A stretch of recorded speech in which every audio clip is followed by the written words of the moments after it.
Alors maintenant va se poser une question qui en torture plus d'un, moi le premier. Entre décroissance et puissance, est-ce que ces deux aspects des choses sont compatibles? Entre notre envie de conquête et puis finalement notre aspiration à une vie douce, comment trouver notre place? C'est une question assez fondamentale.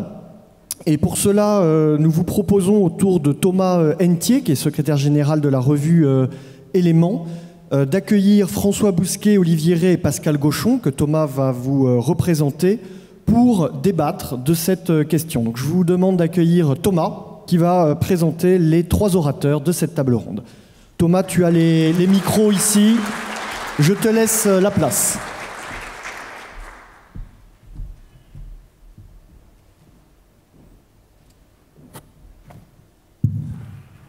Mesdames et messieurs, chers amis, bonjour à toutes et à tous. Décroissance ou puissance, il faut choisir. Ça rappelle un slogan de sécurité routière. Et on est, je pense, dans la suite de la présentation d'Alain de Benoît quand il parle, et ça nous a tous marqué, je pense, de toujours plus, jamais assez ou de concept d'illimitation. Alors on a pensé pour cette table ronde réunir un géopolitologue, un philosophe et un journaliste et essayiste, Pascal Gauchon. Il est normalien, agrégé d'histoire, ancien directeur de Prépasup. Il a créé la revue Conflit et il est membre du comité scientifique de l'ICEP. Je vais retirer mon masque, on n'y pense plus maintenant, on est tellement habitué. Et il est l'auteur de nombreux livres, de nombreux manuels de géopolitique, notamment aux presses universitaires de France.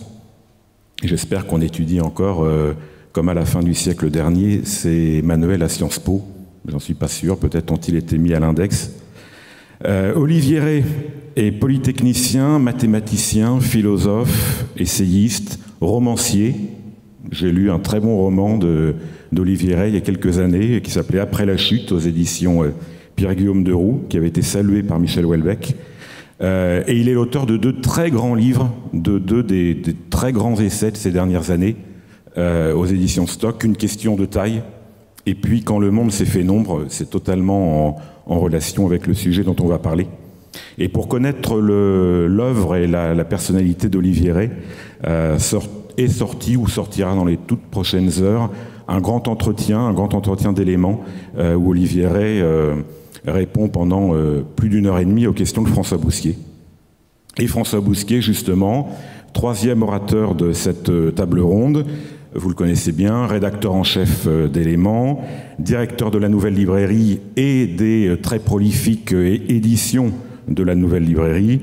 Ces deux derniers livres, Courage, aux éditions de la Nouvelle Librairie, et également Biopolitique du coronavirus. Je vous demande de les accueillir.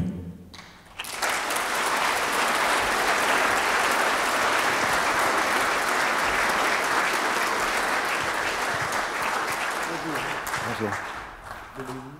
Asseyez-vous près de moi. Bonjour.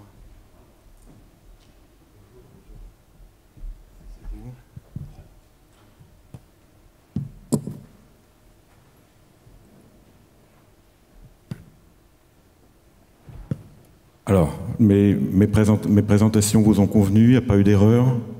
Non? Bon. On lit toujours vos livres à Sciences Po, monsieur Gauchon? Oui? Bon, tant mieux.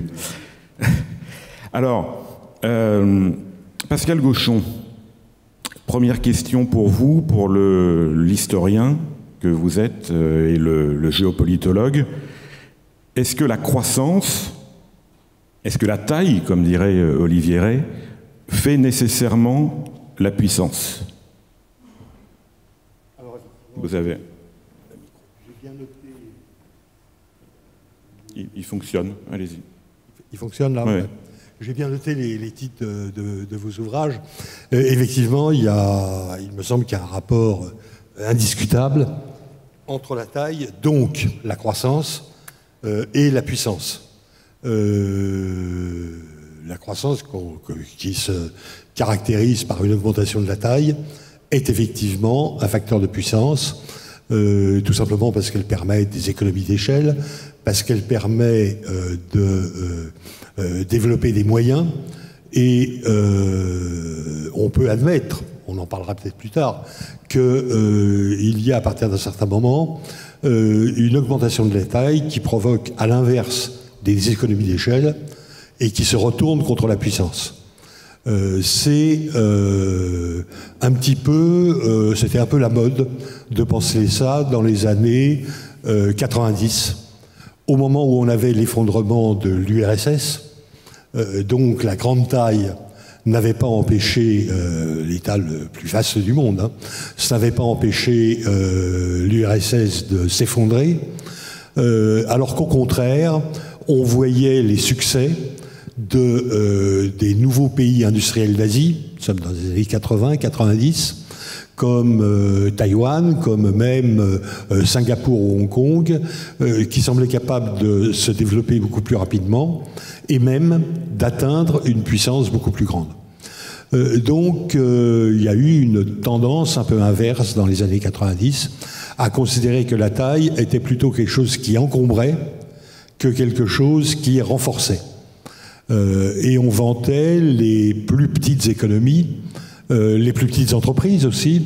C'est le thème de l'ouvrage de Schumacher, Little is Beautiful. On vantait au contraire les éléments de petite taille. On vantait aussi, regardez en France, ce qui s'est développé à partir de cette époque, sinon et encore après, en faveur des régions. Les régions plus que la nation, parce qu'encore une fois, la nation était trop lourde, trop bureaucratique, loin des gens. Voilà, on vantait aussi le voisinage, la proximité. 20, 30 ans après, qu'est-ce qu'il faut penser de ce jugement? Ben, je crois qu'on peut le comprendre avec une comparaison très simple, qui est celle de la Chine et de Hong Kong.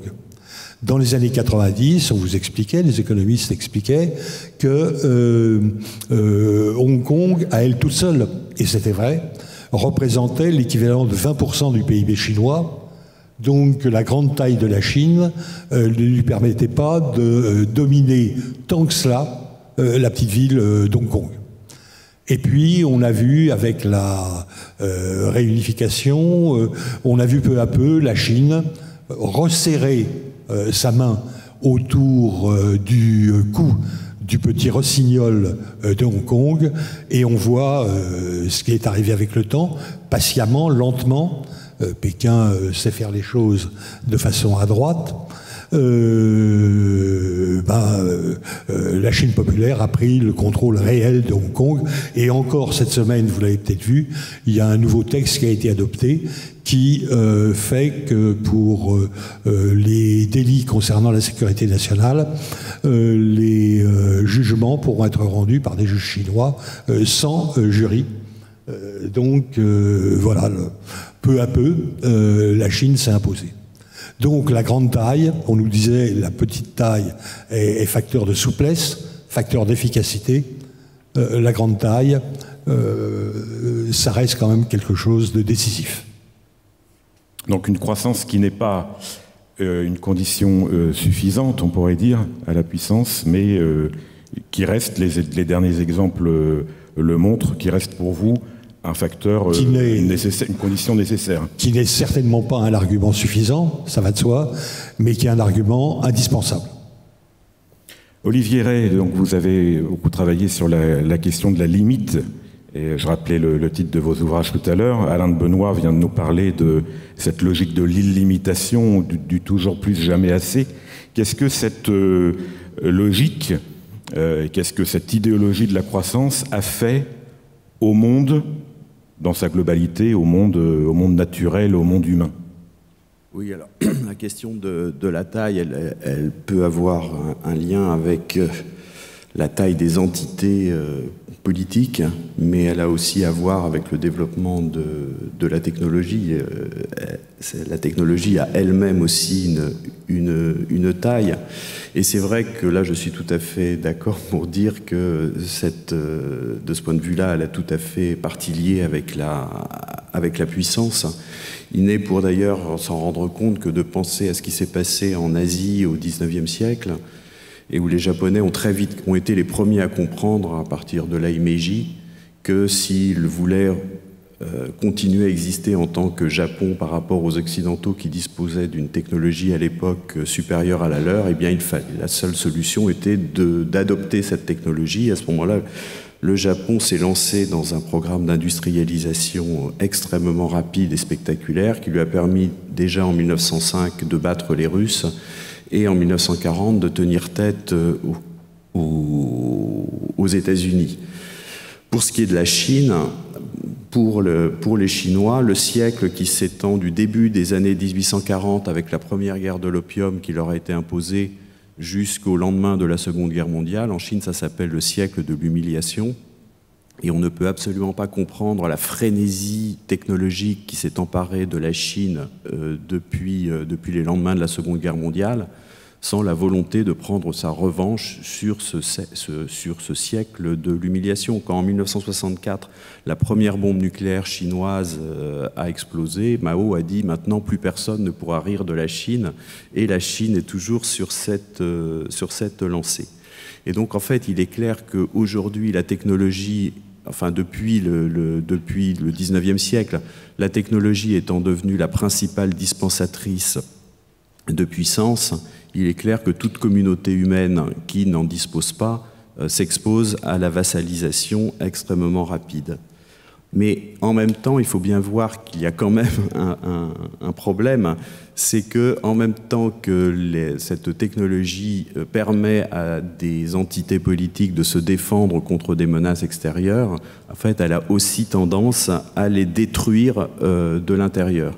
Ce qu'on évoque à juste titre, les ravages qui sont causés à l'environnement par un certain nombre de développements technologiques.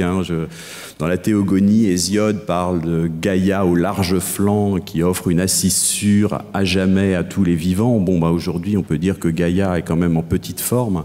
Mais ça, on en parle énormément. On parle beaucoup moins des ravages qui sont causés à la substance humaine par un certain type de développement. Vous voyez, on dit classiquement que ça fait partie de la vocation des êtres humains que de s'arracher à la nature.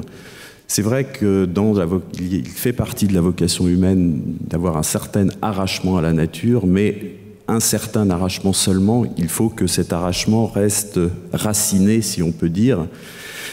Et là, on peut penser au triste destin du géant hanté dans le mythe grec, qui était invulnérable tant ses pieds touchaient le sol, et puis qui sera tué par Hercule parce qu'il va le prendre dans ses bras, le soulever, et à ce moment-là, il peut le tuer.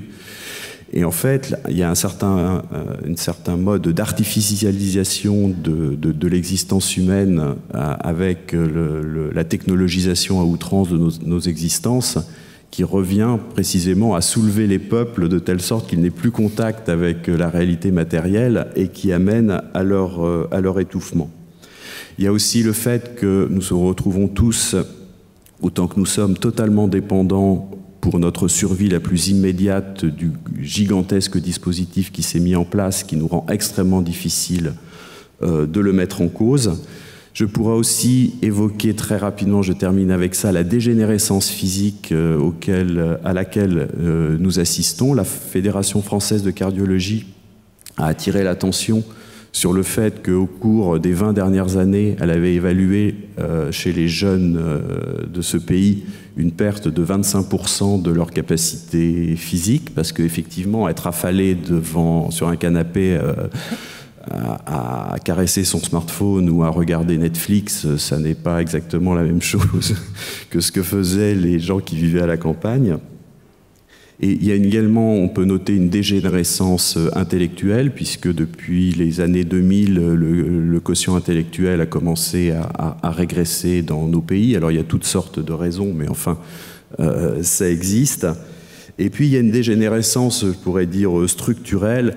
dont on observe sous de multiples modes, entre autres, par exemple, maintenant, la mode des changements de sexe qui se développe à une vitesse affolante et qui est tout à fait solidaire d'une vie où, précisément, la réalité est mise à distance par tout un tas de dispositifs numériques aujourd'hui, et qui fait que le sexe devient à peu près une option, comme de choisir un iPhone ou un Samsung ou un Mac ou un Apple. Enfin, après, quand c'est revendiqué par une jeune fille de 8 ans.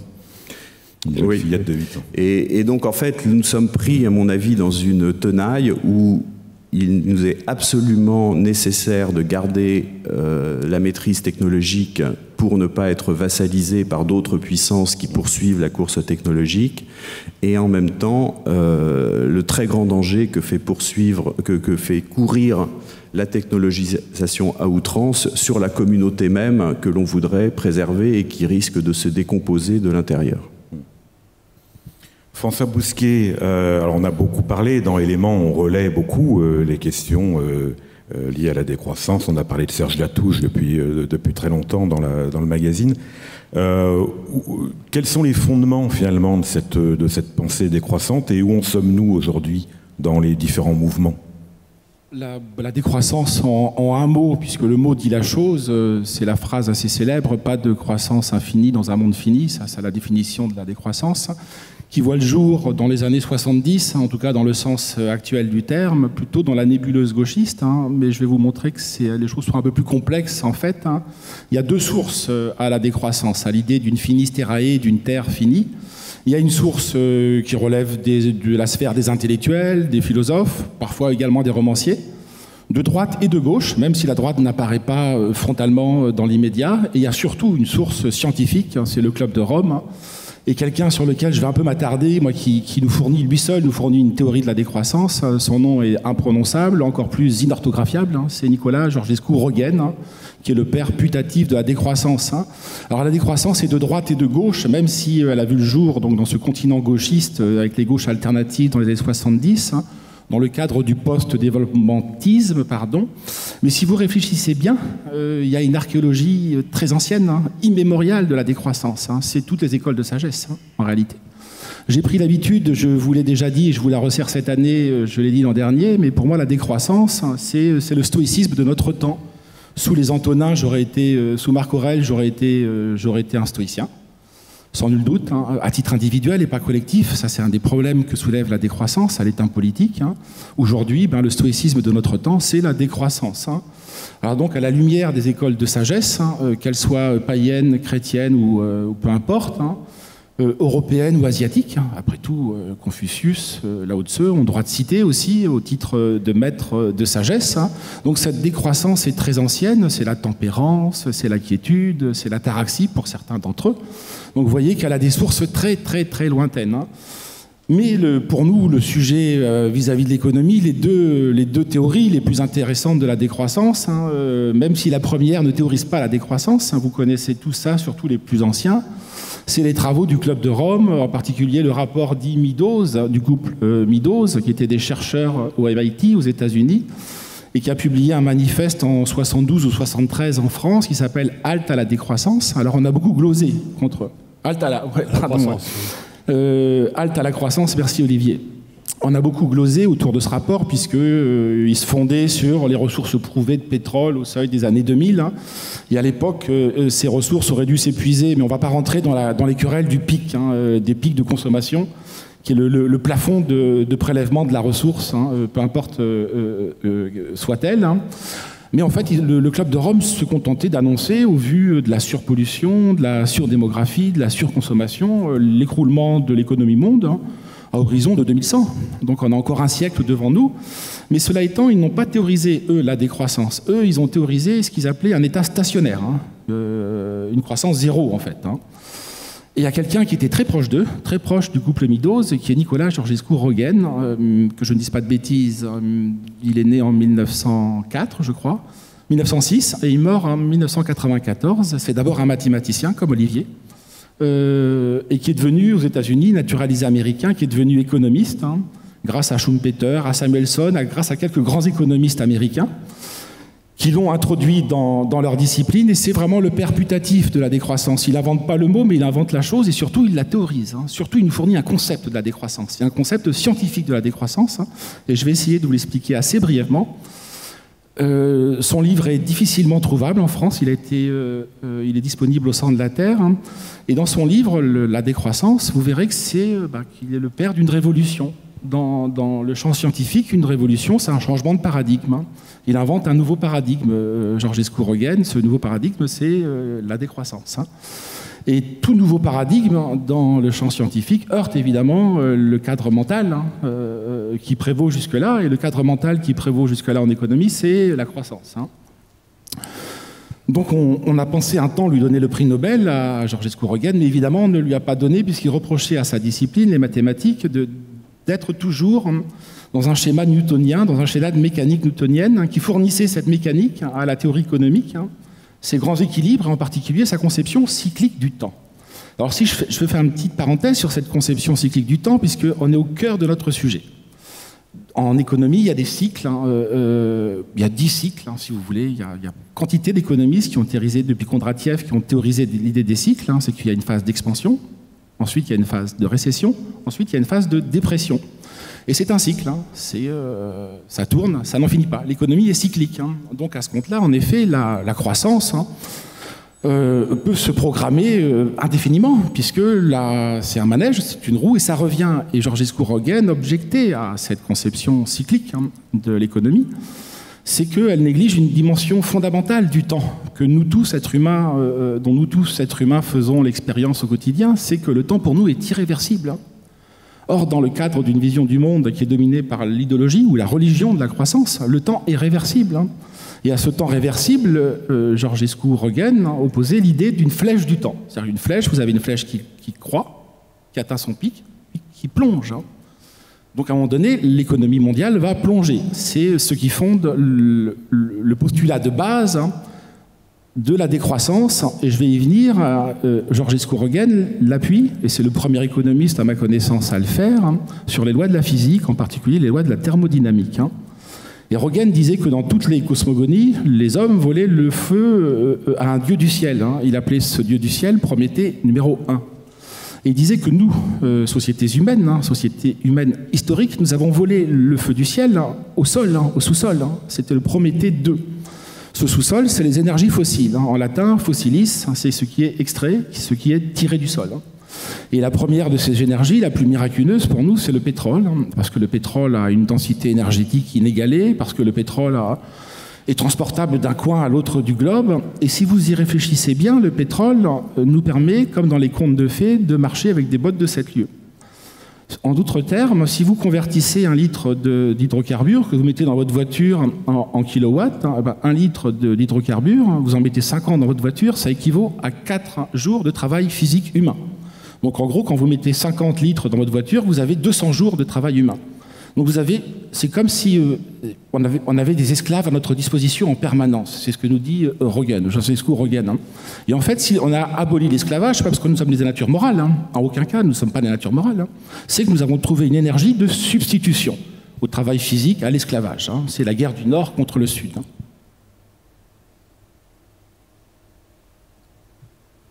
Et donc cette irréversibilité, il y a une chose qui nous la montre, c'est les lois dites de la thermodynamique. Alors vous avez 2 lois de la thermodynamique. Ceux qui ont fait de la physique s'en souviennent, ou ceux qui ont fait des sciences s'en souviennent. La première loi de la thermodynamique concerne assez peu notre sujet, et même à la limite pourrait le valider, l'opposition croissance-puissance. La première loi dit qu'en fait on ne crée pas de l'énergie. On ne la détruit pas, on la déplace, on la transforme, on la transfère. C'est le fameux mot de Lavoisier, rien ne se crée, tout se transforme. Mais ce qui est pour nous très intéressant en matière d'irréversibilité, c'est qu'il y a des choses qui sont irréversibles, marquées par la finitude. C'est la seconde loi de la thermodynamique qui décrit un processus irrévocable de dégradation de l'énergie. C'est l'entropie. Pour vous donner un exemple, imaginons une tasse de thé. La tasse de thé, imaginons plutôt un verre. Imaginez que ceci est un verre et non pas un gobelet en plastique. Sur la table, c'est un état ordonné d'ordre. Si je le fais tomber, le verre, eh bien le verre va éclater évidemment. Donc il y a un processus, l'entropie subitement augmente. C'est qu'on est passé le verre sur ma table, d'une seule pièce, à un état élevé d'ordre, le verre brisé par terre, à un état élevé de désordre. C'est ça, en gros, l'entropie. À la lumière des lois de la thermodynamique, j'ai rien transformé, puisque mon verre cassé, ça n'est jamais que la totalité du verre qui était sur la table. Mais de fait, le verre ne va jamais revenir à son état initial. Donc, il y a un phénomène irréversible qui s'est produit. J'ai cassé le verre. J'ai épuisé toute la ressource énergétique. Et en gros, et j'en aurais fini pour la présentation de la décroissance et du concept de décroissance à la lumière de la pensée de Nicolas Georgescu-Roegen, c'est que nous, société industrielle, nous, société productiviste, nous transformons des ressources naturelles de très grande valeur, qui ont mis des centaines de millions d'années à se décanter, puisque le pétrole, ça n'est jamais que de l'énergie solaire, qui s'est décomposé avec la matière organique dans des processus chimiques qui sont très très anciens. Donc nous transformons cette ressource de très haute valeur en déchets sans valeur. Donc je retombe sur mes pieds pour ainsi dire, je retombe donc sur les écoles de sagesse. C'est que nous, société industrielle, nous, société productiviste, nous, société technicisée, nous transformons la nature en déchets. Alors évidemment, cette question, à un moment donné, il y aura un terme, c'est ce que décrit cette seconde loi de la thermodynamique. À un moment donné, on rentrera dans des états chaotiques. Donc, que lui opposer, ce sera tout l'enjeu du débat que nous allons mener tous les trois. Donc je vais en rester là. Alors, de ce premier tour de table, finalement, on retient de la part de Pascal Gauchon, d'Olivier Rey, cette question de tenaille entre décroissance et puissance, obligation de mener un chemin de croissance si on ne veut pas être vassalisé par d'autres. Et puis, peut-être de François, on peut dire, la question finalement, a-t-on le choix? Est-ce que l'alternative n'est pas plutôt entre décroissance, j'allais dire décroissance durable, ou décroissance subie ou imposée, voilà, décroissance ou effondrement. Alors, moi, j'ai la question, et je pense que le public la partage, ça me rappelle, Pascal Gauchon, finalement, la question de désarmement sous la guerre froide. Deux superpuissances, la première qui désarme unilatéralement est morte. Bon, qui peut décroître? Qui décroît le premier et à quelle échelle? Est-ce que l'Union européenne peut décider de mener une politique de décroissance alors que la Chine et les États-Unis et l'Inde et d'autres ne vont pas l'amener? Est-ce que c'est au niveau d'un individu? Est-ce que c'est au niveau d'une petite collectivité? Est-ce que c'est au niveau mondial? Et à ce moment-là, on tombe dans peut-être les délires de gouvernement mondial italien. Alors, qui désarme le premier? Qui décroît le premier? Je pense que vous avez bien montré, par ce que vous venez de dire, l'utopie de la décroissance. Effectivement, on peut trouver que la croissance à tout prix a de nombreux inconvénients. Qu'effectivement, du coup, les enfants sont moins capables de soulever des haltères et peut-être même de réfléchir. Bon, et nous-mêmes au passage. Donc, effectivement, les critiques contre la croissance à tout prix, c'est d'abord se demander si l'humanité est faite pour tourner en rond comme un hamster dans une roue, à la recherche d'une croissance toujours supérieure, se demander si les bénéfices que nous en retirons de cette croissance forte sont réellement si grands que cela. Donc on peut remettre en cause la croissance. Je voudrais citer un texte que j'ai trouvé sur un site du Parti de la décroissance, qui dit bien ce qu'il veut dire, qui est légèrement gauchiste. La décroissance, c'est avant tout une libération du travail contraint et stressant, de la consommation frustrante, de la société du spectacle abrutissante. C'est une réappropriation d'une vie digne et conviviale. La décroissance, c'est le buen vivir. Est-ce que c'est forcément gauchiste? Est-ce que c'est forcément gauchiste? Pas obligatoirement, enfin il se trouve que le site l'est. Mais effectivement, on peut partager ce point de vue, à condition d'admettre une chose, c'est que pour qu'il y ait buen vivir, il faut qu'il y ait vivir. Et c'est là où la puissance redevient essentiel. Si on n'est pas capable, comme le disait Pascal, le propre de la puissance est de protéger. Si on n'est pas capable de se protéger, on ne vivra pas bien de toute manière. Et effectivement, la seule façon d'envisager la théorie de la décroissance, de remettre en question la croissance définie, la seule façon, c'est d'admettre un gouvernement mondial et que ce gouvernement s'instaure. Alors déjà, il faut être pour un gouvernement mondial, c'est-à-dire relativement uniformisé. Et puis deuxième élément, il faut penser que ce gouvernement mondial peut exister. Bon, personnellement, je ne suis pas vraiment convaincu. Après une étude approfondie, soignée, de quelques siècles d'histoire, eh bien, je ne suis pas certain que nous nous rapprochons d'un gouvernement mondial ou qu'en tout cas, il puisse arriver à court terme. Je doute très fortement. Donc, faute de gouvernement mondial, on n'a pas le choix. Nous sommes dans la lutte, nous sommes dans le conflit, nous sommes dans l'affrontement, et nous ne pouvons pas, à moins de choisir de disparaître, peut-être ce que fait l'Occident actuellement, nous ne pouvons pas renoncer à la course à la puissance. Cette course à la puissance est peut-être absurde, mais on peut l'admettre, mais enfin, elle est inévitable, ou alors il faut choisir la disparition. Quitte à éventuellement tous nous effondrer. Je ne sais pas pourquoi on s'effondrerait. Alors si, en cas de guerre nucléaire, bien sûr. Mais en dehors de ça, je ne suis pas persuadé que le progrès matériel et le progrès technique amènent l'humanité à sa disparition, à son effondrement. Bon, ça, ce sera un autre débat.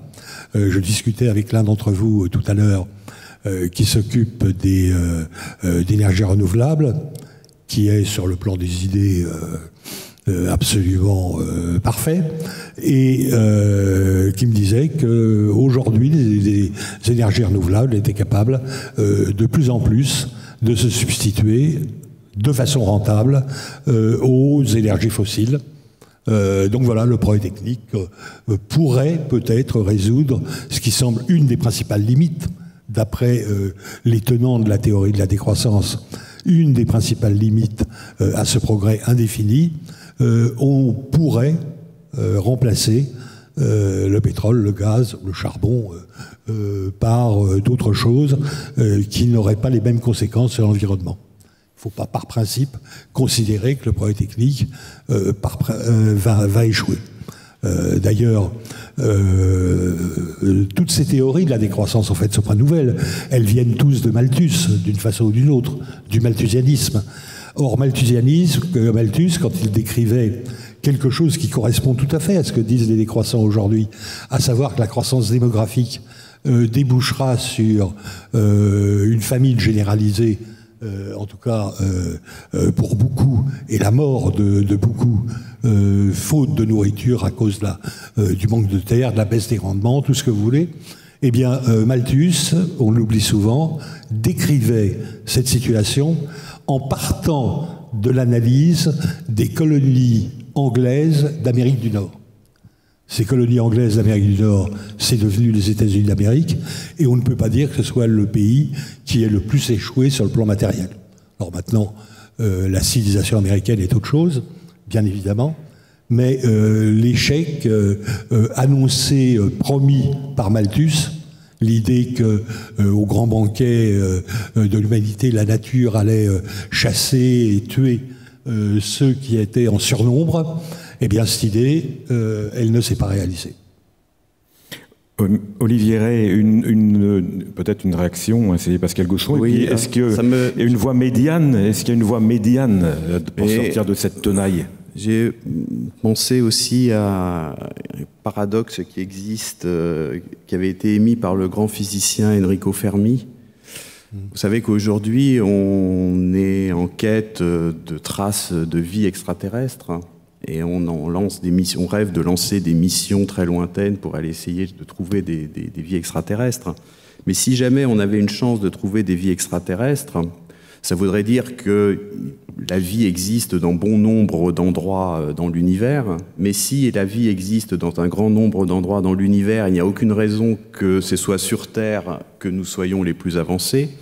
Et donc, de ce point de vue-là, plutôt que de chercher à aller voir les autres, il serait plus simple d'attendre qu'ils viennent, que ceux qui sont en avance sur nous viennent nous visiter. Or, bon, je sais bien qu'il y a des gens qui voient beaucoup d'ovnis, mais enfin, jusqu'à maintenant, on n'a pas vraiment eu de visite d'extraterrestres. Et il y a un physicien récemment qui a expliqué pourquoi. Il a dit, en fait, pour pouvoir envisager des voyages intersidéraux extrêmement longs, il faut disposer d'une technologie absolument gigantesque. Pour disposer de cette technologie absolument gigantesque, il faut des taux de croissance et eux-mêmes énormes pendant quelques millénaires, et ce sont simplement des propriétés de l'exponentielle qui font qu'en fait, une population aura stérilisé complètement son habitat avant d'avoir réussi à développer la technologie qui lui permettrait de le quitter. Elon Musk, aujourd'hui, rêve, comme il voit l'état de la Terre, d'aller sur Mars, mais Mars, de toute façon, c'est invivable. Et voilà, mais on voit qu'on commence à pressentir le fait qu'on pourra jamais, que la Terre va devenir invivable et qu'en même temps, on ne pourra jamais s'en échapper.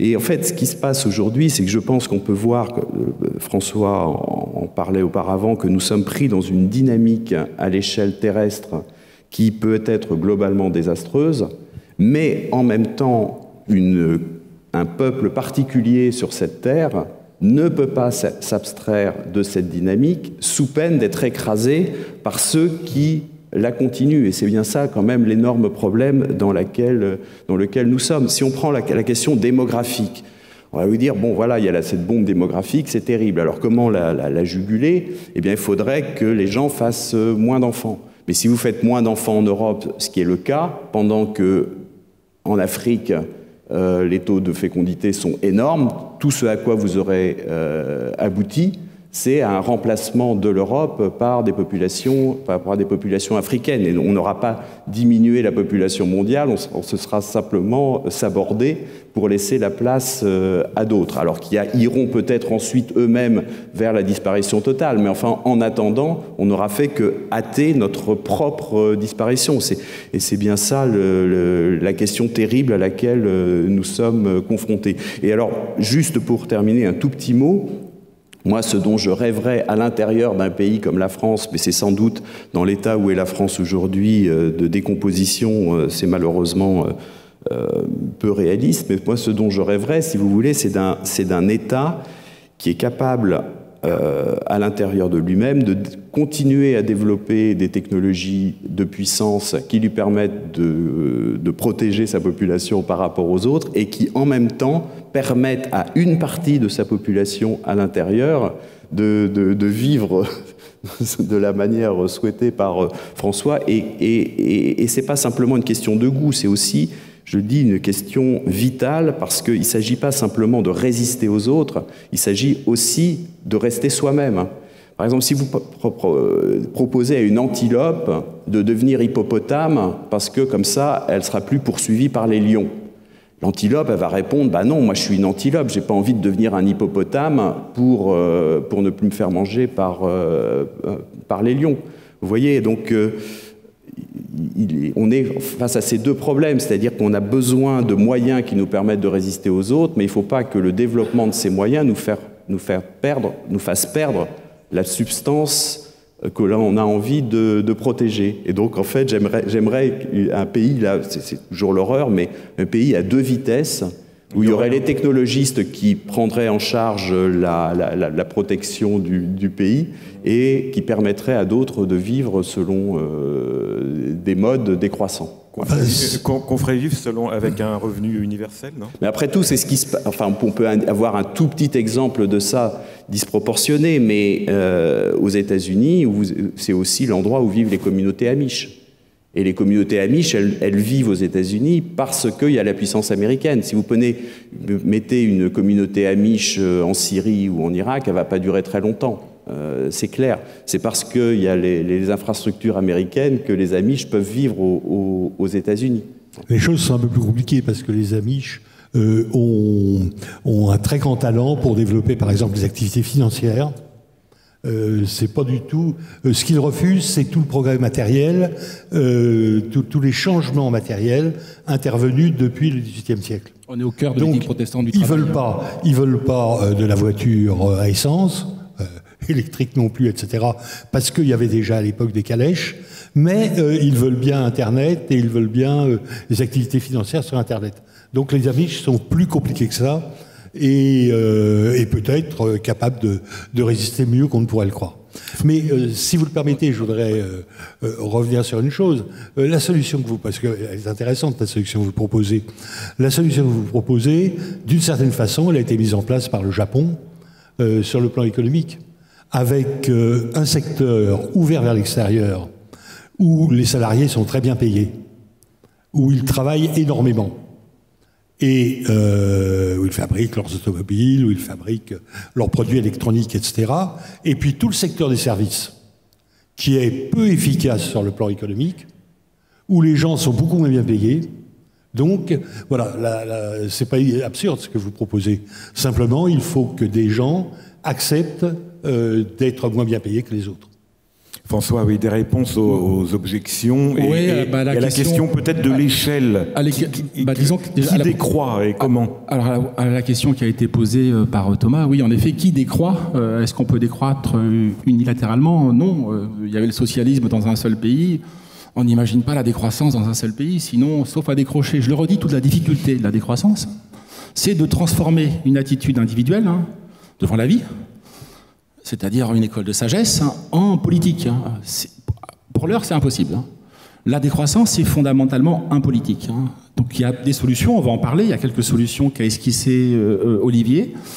Moi, je crois néanmoins en ces solutions, mais fondamentalement, le problème est beaucoup plus lourd. On est face à l'insoluble. On ne peut pas accorder décroissance et puissance, c'est pas possible. Ça ne marche pas. On est confronté en mathématiques, on parlerait d'un théorème indécidable. On ne peut pas décider. Soit on décroche tout seul, et auquel cas on est mort, soit personne ne décroche, et auquel cas on est mort. À horizon 2100, 2200, peu importe. Les indicateurs, les voyants géologiques, les voyants géographiques, les voyants atmosphériques, climatiques, etc. sont au rouge. Ils ne sont pas encore en train de clignoter complètement. On a de la marge. Donc, il n'y a pas de solution. Et si vous réfléchissez bien, tout notre monde est conçu comme ça. Hier, il y a eu l'attentat du djihadiste. On a dit qu'il est schizo, mais peut-être qu'il est schizo. Il est surtout djihadiste. C'est nos sociétés qui sont schizophrènes. C'est qu'on nous demande de décroître et de conquérir de la puissance. On nous demande le truc le plus fascinant, c'est la motorisation automobile. On a des voitures qui vont à 250 km/h et un code de la route qui nous dit de ne pas dépasser 70. À Paris, de ne pas dépasser 30, bientôt 20. Donc, que fait-on? C'est qu'on reçoit des signaux, notre cerveau reçoit des signaux contradictoires. C'est que ce sont des injonctions contradictoires. C'est ce qu'on appelle une double contrainte en psychologie sociale. Alors, notre cerveau, il est vraiment tordu, très souple, il triche. Donc, de deux choses l'une. Moi, François Bousquet, je triche avec mes convictions. Et auquel cas, je peux parler de la décroissance à cette table, et puis demain, faire de la croissance, ce que nous faisons à la librairie. De fait, nous publions de plus en plus de livres. Moi qui suis boulimique, je publie de plus en plus d'articles. Donc je triche avec mes convictions, mais trichant avec mes convictions, je triche parallèlement avec le réel. Parce que le réel me dit non, on ne peut pas. À un moment donné, c'est too much. Donc on est vraiment dans une équation impossible, indécidable. On ne peut pas arbitrer l'un ou l'autre. C'est le dilemme de... Il y a un dilemme en mathématiques amusant. C'est le dilemme dit du prisonnier. Pour répondre à votre question, Thomas, le dilemme du prisonnier postule, c'est de la théorie des jeux, qui s'intéresse aux interactions entre nous tous, par exemple. Si on prend deux prisonniers, ils ne peuvent pas coopérer entre eux. Parce qu'ils ne communiquent pas, parce qu'ils ne se connaissent pas, parce qu'ils sont soupçonneux. Parce que le premier qui coopère, il meurt. Le premier qui coopère, il est pénalisé. Le premier qui décroît est pénalisé. Donc aucun des deux ne coopère. Donc les deux meurent. Mais là encore, je leur dis, je n'ai pas de solution. Parce qu'on est confronté à de l'insoluble. Notre monde est insoluble. Moi, je veux croître en titre individuel. Mais je vois bien que si je crois démesurément, si on est fasciné par la macrophilie, c'est une fascination morbide pour le gigantisme, ouais, jusqu'à Macron. Merci Olivier. Donc moi, pour répondre à Pascal, je défends à titre individuel la décroissance, je la prêche. J'essaye de, par l'exemple, j'en parlerai après, je pense qu'il y a une porte de sortie pour nous sur la décroissance. C'est que le terme fait peur, c'est qu'à cause du préfixe privatif dont personne ne veut, moi je plaide pour une croissance qualitative. Par exemple, je peux éditer, enfin nous pouvons, avec Sixtine et toute la librairie, nous pouvons éditer, oui, mais des bons livres, des livres de qualité, plutôt que d'éditer de la quantité. Dans des solutions de sortie, il y en a d'autres qu'on va sûrement esquisser, mais j'ai bien conscience qu'elles sont dérisoires à la lumière des enjeux qui sont les nôtres. Alors on parle beaucoup, j'allais dire on nous vend, et ce serait, je prendrais parti, la croissance verte, le développement durable. Est-ce que c'est un... Pascal Gauchon l'a évoqué, les énergies renouvelables. Est-ce que c'est une porte de sortie, une troisième voie, la croissance verte? Qu'est-ce que c'est? Est-ce que c'est pertinent? Moi, j'y crois pas, mais... Enfin... ça correspond au problème de l'environnement. Ça ne résout pas le problème de l'accumulation. En fait, le véritable problème que pose la croissance, c'est la nécessité indispensable pour toute croissance, c'est l'accumulation. Et ça va partout, y compris pour la technologie. On accumule dans les mêmes endroits des universités, des laboratoires de recherche, des centres de formation, etc., pour justement créer une taille suffisante pour que ça enclenche véritablement un progrès en matière technique. Bon, le problème, c'est le problème de l'accumulation. L'accumulation est indispensable pour la puissance, et en même temps, l'accumulation génère toute une série de difficultés, donc justement, en particulier, ce qui concerne l'environnement. Donc, on ne sort pas de la tenaille. C'est le même problème. Olivier ? Oui, enfin, pour les énergies renouvelables, c'est quand même enfin bon, c'est de la foutaise, parce que, par exemple, si on prend les éoliennes, alors on va dire les éoliennes, voilà, c'est de l'énergie renouvelable, parce qu'effectivement, le vent, c'est renouvelable. Mais l'éolienne, elle n'est pas renouvelable. En fait, elle est vendue par les constructeurs pour durer à peu près 30 ans. Et puis au bout de 30 ans, il faut remplacer le matériel, et il y a des métaux rares, il y a des tas de choses comme ça là-dedans qui sont très partiellement recyclables. Et donc en fait, l'éolienne en elle-même, elle n'est pas le dispositif de captage de l'énergie renouvelable, lui, n'est pas renouvelable. Donc en fait, globalement, la chose n'est pas renouvelable. D'autre part, quand on fait des calculs, on s'aperçoit que si on veut remplacer une centrale nucléaire par des éoliennes, bon, d'une part, il y a le problème de l'intermittence, qui pourrait éventuellement être réglé par des batteries, mais alors les batteries posent des problèmes environnementaux absolument monstrueux, et elles ne sont pas renouvelables non plus. Et par ailleurs, il faudrait absolument couvrir la France d'éoliennes.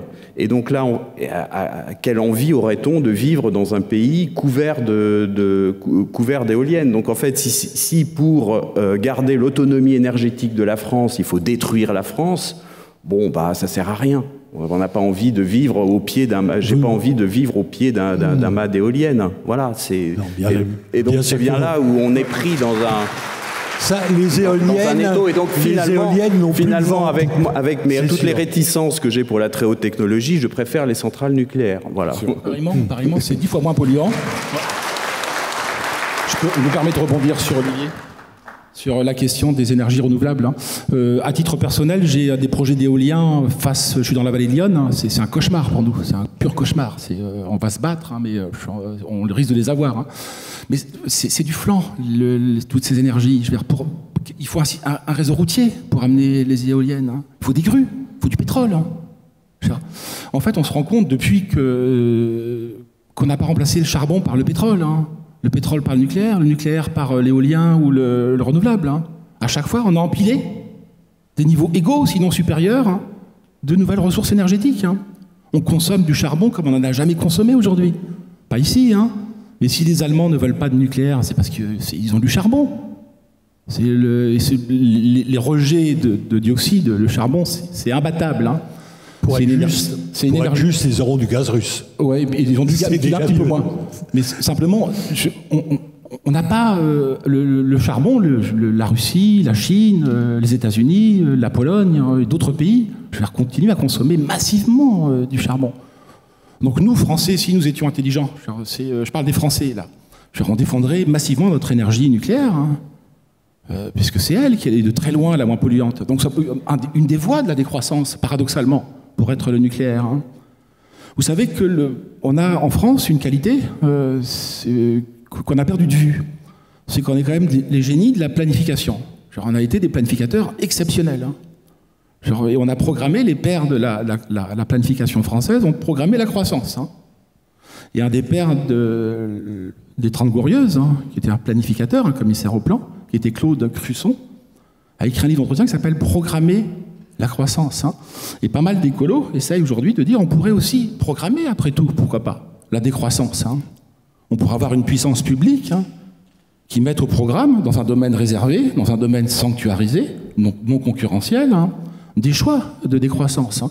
On a évoqué les Japonais, mais le Japon a été victime, affecté d'une déforestation massive. Le 15e, 16e. Hein. C'était une île qui avait été coupée. Vous avez le règne des shoguns. Hein. C'est quoi le règne des shoguns? C'est une économie, c'est une administration qui décide hein, de fixer des quotas, mais drastiques, hein, sur la coupe du bois. Si drastique que le Japon est un pays qui souffre de maux terribles, hein, hypervieillissement, etc. Je veux dire, croissance stationnaire depuis une éternité. Pour autant, au Japon, vous avez 4/5 du pays qui est sanctuarisé. Donc on peut, au plus haut niveau de l'État, imposer des politiques hein, incitatives, hein, par l'impôt, par exemple. Hein.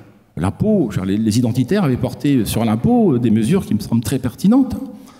Alors là, c'est au niveau local. Hein. Donc il y a des possibilités, il y a des solutions. Mais surtout pas, et encore moins nous Français, les énergies renouvelables. Hein. C'est se tirer une balle dans le pied. Je parle des Français. Nous, on a le nucléaire, hein, qui est le truc le moins polluant au monde, hein, qui produit, contrairement à ce qu'on croit, très peu de déchets. Ça tient dans une pièce, les déchets du nucléaire en France. Hein. C'est rien. Qu'est-ce que vous faites des déchets du charbon? Alors là, c'est des montagnes. Hein. On crée des montagnes avec les rejets du charbon. Donc nous, Français, défendons avant tout le nucléaire. Je ne suis pas payé par... Oui, bien sûr, mais c'est toujours le progrès technique. Pardon? C'est le progrès technique. Le nucléaire, c'est le progrès technique. Oui. Mais qui dit contre hein, donc c'est la logique quand même de la croissance. Cette logique-là nous conduira dans le mur, mais je ne vais pas refaire la démonstration de Nicolas Georgescu-Roegen. Hein. C'est que vous ne pouvez pas indéfiniment consommer des ressources qui sont, pour certaines d'entre elles, renouvelables, hein, mais pour la plupart qui ne le sont pas, ou alors qu'elles le sont à une échelle de temps géologique ou astronomique hein, qui nous échappe. Je vais parler de 100 millions d'années, je veux dire. Donc, écoutez, ça, on verra bien comment les choses évolueront. En tout cas, ce qui est vrai, ce qui est indiscutable, c'est que les coûts de production de l'électricité des renouvelables ont beaucoup baissé. Alors, la question très juste que vous avez posée, c'est que le renouvelable n'est pas totalement du renouvelable. Mais pas du tout, il n'est pas du tout renouvelable. Hein. Puisqu'il faut effectivement des infrastructures et tout le reste. Mais il ne vient pas de Chine avec de l'éolien, le renouvelable. Hein? Il ne vient pas de Chine avec de l'éolien, le renouvelable. Hein. Il vient sur des bateaux, il vient avec du pétrole. Hein. Ça requiert des installations. Comment vous remplacez le pétrole? Le pétrole, je l'ai dit, ça a une densité énergétique folle, hein, à côté duquel oui, l'éolien... Bien sûr. Le pétrole, il y a une transportabilité fantastique. Hein.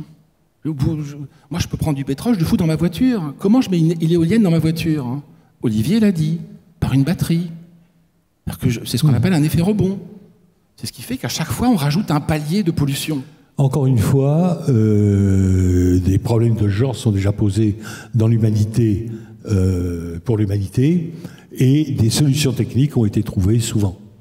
La preuve, une solution technique qui a été trouvée, c'est le nucléaire. Que vous disiez, et là je suis d'accord, que le nucléaire est actuellement la meilleure solution que nous ayons à notre disposition, j'approuve. Simplement, avec le nucléaire, on fait pas avancer les voitures. Ouais. Mais c'est quand même, on n'échappe pas encore une fois à la spirale. C'est-à-dire qu'on s'éloigne de notre problème. Notre problème, c'est peut-on concilier plus croissance et puissance, et peut-on renoncer à la croissance au nom de valeurs et d'un mode de vie et de tout ce qu'on veut supérieur. Je vous ai répondu, on ne peut pas. On est dans une situation, configuration indécidable, malheureusement. Voilà. Peut-être que les générations qui viennent arriveront à poser des termes politiques, à trouver une traduction politique économique aux problèmes, aux impasses dans lesquelles on s'est laissé enfermer. Moi, j'ai pas de réponse à ça. Oui, selon la formule célèbre, hein, nos enfants ne feront pas nos erreurs, ils feront les leurs. Ils feront d'autres. Je n'ai pas dit. Non, vous faites plaisir. Je ne dis pas ça. Je croyais bien que on avait le bois, après on a eu le charbon, après on a eu le pétrole, après le nucléaire, et peut-être qu'on aura quelque chose. Et je m'en réjouirai à ceci près. Comme Olivier, c'est qu'à un moment donné se pose une question de taille. Hein. Et peut-être que l'ingénierie humaine va trouver la solution, je ne dis pas le contraire. Hein. Il n'y a pas d'hostilité de ma part, je ne suis pas heideggerien, en tout cas sur ce plan-là, il n'y a pas d'hostilité vis-à-vis du phénomène technique. Nous sommes une espèce curieuse, hein, une espèce inventive. Hein, tout ça réuni a fait que nous sommes devenus ce que nous sommes. Hein. Donc je n'ai pas d'hostilité à cette rencontre. Hein. Merci beaucoup, messieurs. Alors, décroissance ou puissance, il faut choisir. Je reprendrai la formule récente de François. Question pour l'instant indécidable, mais enfin, j'espère que nos trois orateurs vous auront apporté des éléments de réflexion. Vous retrouvez les contributions de Pascal Gauchon et d'Olivier Rey dans les actes du colloque hors série de Livre Arbitre. Merci beaucoup, messieurs, et merci, chers amis, de votre attention. Merci.